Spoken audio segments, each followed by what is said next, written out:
Hi, this is John Benson from johnbensonfitness.com. Pardon the video-less video. My iCam is busted, so I'm getting it fixed this weekend, so no worries. But besides, you can do without my pretty face for a few informative minutes, right? Ladies, control yourselves. But anyway, two things are on my mind today. I've decided to cover them in two different videos rather than one long video. So be sure to watch the next video. The link will be at the end of the video as well as in the sidebar to your right.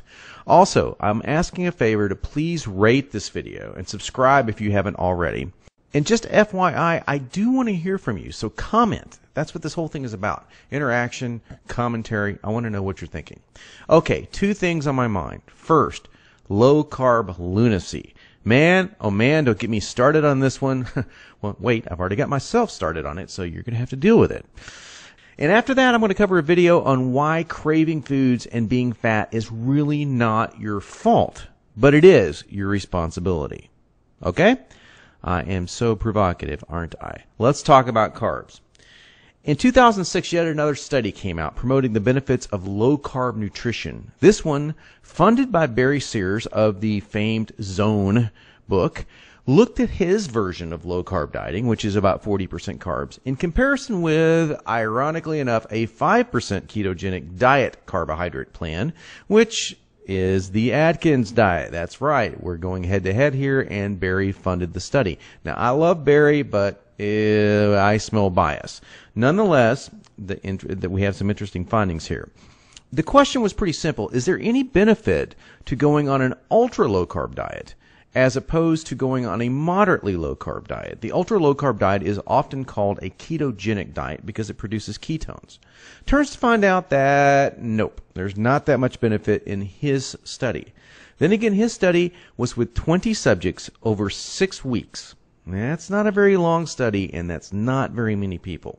I'm going to show you some studies that don't exactly mesh with this, and I think we're better done studies, longer studies for sure, more people, and show you kind of the whole picture. Okay, so what we have with this first study, if you look at this, 20 people, 6 weeks, a definite agenda, okay, a little too short, and the findings were a little bit dubious. First of all, as we see, the Zone diet performed better than the Atkins diet slightly. There was a little bit more weight loss, but there were some inflammatory markers, which are negative, found in the ketogenic diets.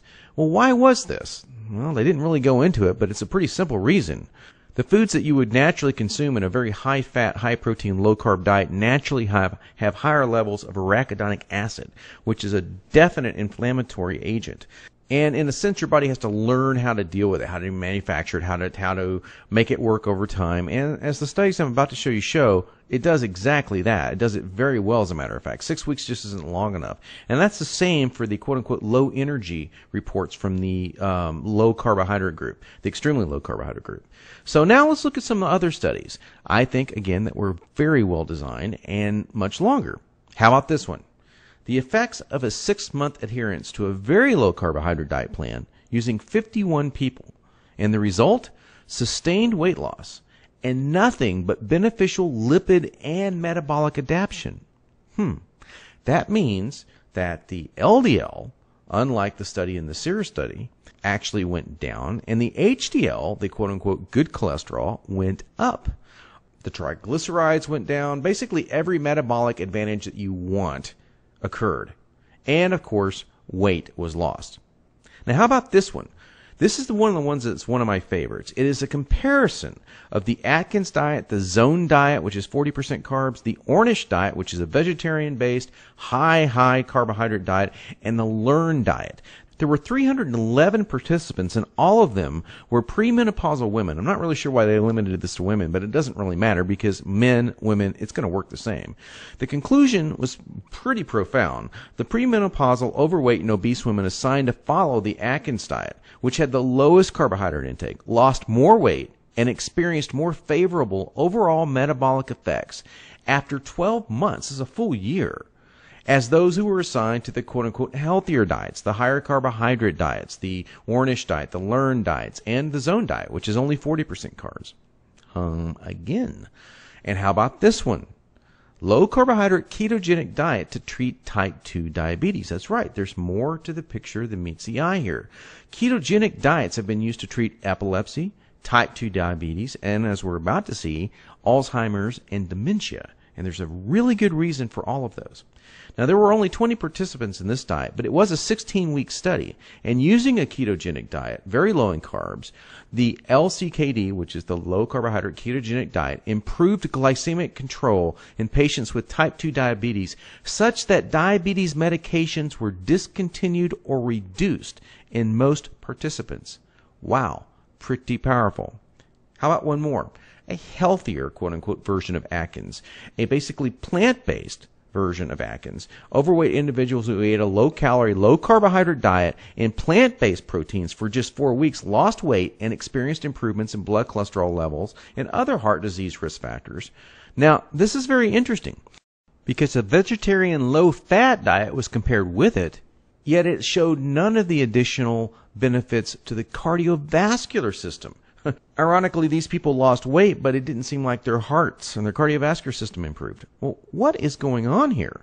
Folks, there's a very simple explanation for what is going on here. You ready? Everyone responds to carbohydrates differently based on your current level of inflammation and insulin resistance. And let me tell you from firsthand and clinical experience, most people with stubborn fat and that visceral fat, and that's the beer belly looking guys, the really thick fat that you feel that you can't really pinch, but the bulky fat. This kind of fat is almost always based on insulin resistance. In short, most people who are overweight will fare well with lower carbohydrate diets. Now, it depends on how low you want to go. Some need to go lower than 40%, some don't. But lower carbohydrate diets, time and time again, seem to outperform the higher carbohydrate components when it comes down to insulin management and lowering inflammation. Now, I'm going to propose a better solution, a more balanced solution. It's what I call a staggered carbohydrate approach. It's what I use in the every other day diet. The link is in the sidebar to your right if you want to check it out. This creates the same exact benefits of a low carbohydrate approach because it is mostly low carbohydrate, but without the drawbacks, without the metabolic shutdown that a lot of people experience when their diets stop working. And most people give up a very low carbohydrate diet after 4 or 6 months because they just can't take it anymore. Well, this avoids that problem altogether. But the bottom line is that you must increase your insulin sensitivity no matter what.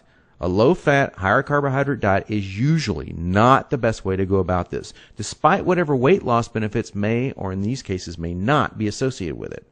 And the longer the resistance has been present in your life and in your body, the lower your carbs have to be, especially starting off, generally speaking. One final note, a study done in 2006 that followed up one in 2005 revealed that ketogenic diets are a possible salvation for dementia and Alzheimer patients, as their brains are so insulin resistant they cannot uptake sugar from carbs as fuel. In other words, the brain has no fuel to run on, hence the neuron activity breaks down and memory fails.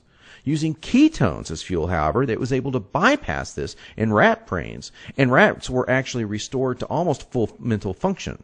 Now, this process was repeated again in humans, and has been repeated in humans many times with similar results. So, do you need ketosis? No. You probably don't. But by cycling ketogenic days, in other words, days with very low carbohydrates, high vegetables, high protein, high fat, with higher carbohydrate days, can actually help you reboot your body's natural insulin response and help you lose weight and help you restore multiple metabolic processes and even possibly mental functions. Now, if you want to know more about this, a very balanced approach that works for thousands of people, do check out my book, Every Other Day Diet. Again, the link is in the sidebar. I look forward to hearing your comments below, and I look forward to your comments on the next video, which is going to talk about why gaining weight isn't necessarily your fault. Craving food, craving fat, craving sugar isn't necessarily your fault. It is, however, your responsibility. Thanks.